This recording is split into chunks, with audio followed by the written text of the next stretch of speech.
Bigkasin niyo lamang ito upang habul-habulin ka ng taong iyong minamahal. Naramdaman nyo ba na hindi kayo ganun ka-importante sa taong inyong minamahal o sa taong inyong kinakasama or kasama sa ngayon or ang inyong karelasyon sa ngayon?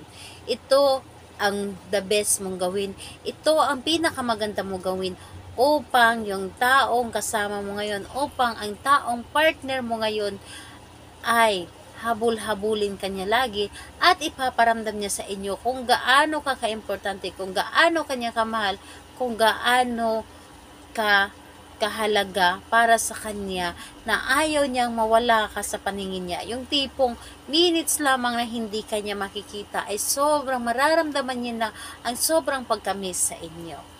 Hello mga guys, kumusta kayo? Panibagong araw, panibagong video na naman tayo. And sa araw na ito ay isa na namang video ang aking tuturo sa inyo na simpleng gabay o simpleng pamamaraan na makakatulong sa atin. At bago ang lahat, gusto ko lang ma-disclaimer sa mga taong hindi naniniwala at hindi gusto ang mga kagaya nitong video. Please skip this video and maghanap kayo ng videos na gustong gusto nyo dahil ang video na ito ay para lamang ito sa mga taong naniniwala and gusto mag-try. At ngayon po, ituturo ko po sa inyo kung paano kayo habul-habulin palagi ni partner at ipaparamdam niya sa inyo kung gaano siya or gaano ka kahalaga, gaano ka kaimportante para sa kanya na ayaw niya mawala ka sa kanyang paningin, na gusto niyang lagi kanyang kasama, na gusto niyang lagi kanya makakausap. Yung tipong kapag kayo ang magkasama, para bang wala ng ibang tao sa mundo kundi kayo lamang. So, ito po ay pwedeng gawin sa parehas ang kasarian, babae ito babae, and lalaki ito lalaki. Siyempre sa ating babae at lalaki na mag-partner. And, ayun po, ang ating pwede rin ito gawin sa magkalapit at magka-LDR. Kahit na magka-LDR kayo, the best nyo po itong gawin para po hindi masira ang inyong relasyon kahit na magkalayo kayo sa isa't isa. Yung tipong kahit na malayo kayo sa isa't isa, ngunit namumuo pa rin yung pagmamahal ninyo. Hindi masisira kahit sino pa mang dumating sa buhay ninyo, kahit anumang pagsubok ang darating sa buhay ninyo, ay kay tatag pa rin ng inyong relasyon. So, dapat po, yun ang pinaka-importante. Dapat po, kung kayo po ay magka-LDR, matatag po dapat ang inyong relasyon. Yung tipong kahit anong mangyari na pagsubok ay hindi ito masisira ng kahit sino mang tao o kahit sino mang dumating sa inyo na gustong sirain ang inyong relasyon. Dahil hindi maiiwasan yan kapag kayo po ay may karelasyon or kayo po ay nakikita ng ibang tao na masaya kayo, ngunit merong taong hindi masaya para sa inyo at pinipilit na sirain kayo. So, gawin ninyo ito para po hindi kayo masira ng kahit sino mang manira o sirain kayo. Ang kailangan lamang natin dito na gagamitin sa paggawa ng ritual na ito, kunin nyo lamang ang inyong cellphone at kailangan na meron pong nakasave na larawan ng inyong target dito sa loob po ng inyong gallery.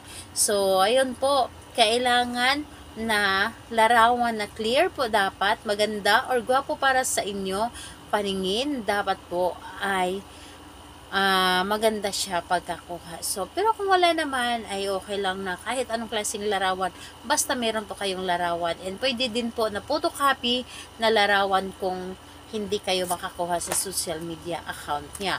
Ngayon po, kapag okay na, ready na, and kailangan mo rin din dito i-ready ang inyong sarili.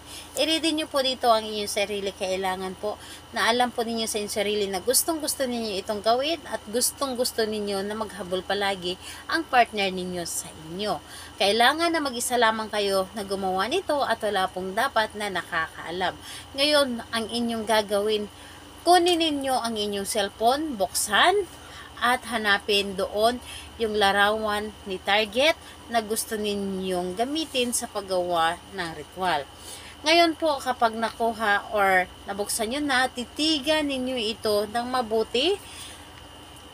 Ang kanyang larawan, dapat po ay may buong pagmamahal po ito na sa pagtitig ninyo. Titigan nyo muna at i-visualize nyo muna siya kung gaano kayo kasaya, gaano kayo nagmahalan, at kailangan po na nagmula po sa inyong puso at kailangan po with feelings po ang inyong paggawa nito. Ngayon, pagkatapos mo siya titigan ng mga ilang segundo, sambitin mo ang kanyang pangalan at apelyido at isunod mo ang ating mga magic words. Sabihin mo dito, pangalan niya, apelyido, ako lamang ang iyong mamahalin at kahit sino man ay walang makakasira sa ating relasyon at habul-habulin mo ako palagi. 7 beses mo itong sasambitin. Pangalan, apelyido, ako lamang ang iyong mamahalin at walang sino man ang makakasira sa atin at lagi kang maghabol-habol sa akin. So, yun po ang inyong sasabihin. 7 ulit po. Again po, pangalan niya, apelyido, ako lamang ang iyong mamahalin at walang sino mang makakasira sa atin at lagi mo akong habul-habulin. Dapat po ay with feelings po talaga ang pagkasambit nito, with feelings ang pagkasabi nito para po mas mabilis itong gumana and mas mabilis itong mararamdaman na inyong partner na talagang ikaw lamang ang kanyang mamahalin at wala nang iba pa at ipaparamdamin sa inyo kung gaano kaka-importante, kung gaano kakahalaga para sa kanya.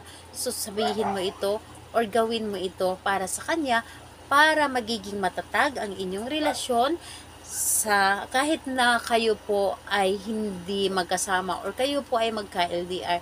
Dahil kadalasan ngayon is magka-LDR po talaga ang magkakarelasyon.